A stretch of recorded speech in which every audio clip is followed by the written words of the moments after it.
Despite the fact that the Canadian government offered a reward of $50,000 for the information that led to his capture, Blake Charbonneau had been living peacefully for more than a year in the state capital.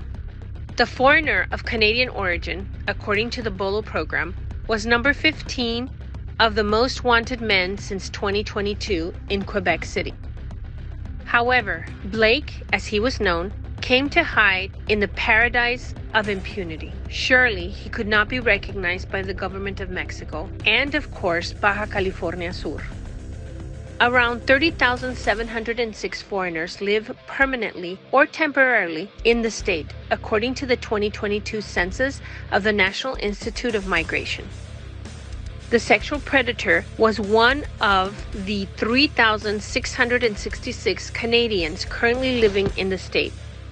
However, although the National Migration Institute suspiciously never detected it, and the municipal police of La Paz and the state preventive police coincidentally never knew of its existence. Due to the above, elements of the Canadian Border Services Agency and the United States Marshal Services had to come to the state to locate and detain the sexual predator, taking him from the state of Baja California Sur as part of the trilateral cooperation program between Mexico, USA, and Canada. After being captured, Blake Charbonneau was turned over to the Toronto Fugitive Squad and later transferred to the custody of Quebec's SQ's Anti-Sexual Exploitation Task Force, the Sûreté du Québec, a team that was associated with Canada's BOLO program, trying to broaden the search for the dangerous sexual predator. Officially, the foreigner had been detained for a week, but just this Monday, January 30th, his capture was announced after appearing in the Quebec court, after having been hidden for a year in Baja California Sur.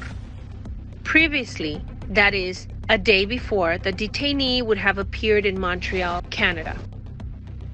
The Canadian foreigner appeared in court on 31 charges in 6 cases, including but not limited to the following: sexual assault with a weapon, obtaining sexual services in exchange for money with minors, aggravated sexual assault, sexual interference, and pimping. The dangerous predator, according to the data collected by Metropolimex in Canada, would have caused physical damage to its victims with bladed weapons during sexual assaults.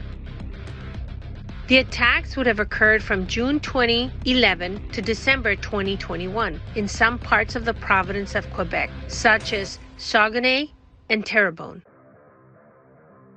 The Crown of Great Britain set its position on the case of Blake Charbonneau and opposed his release, awaiting his hearing scheduled for February 7th. In that period, the court prohibited the Canadian from contacting 11 more people who could be linked to the case.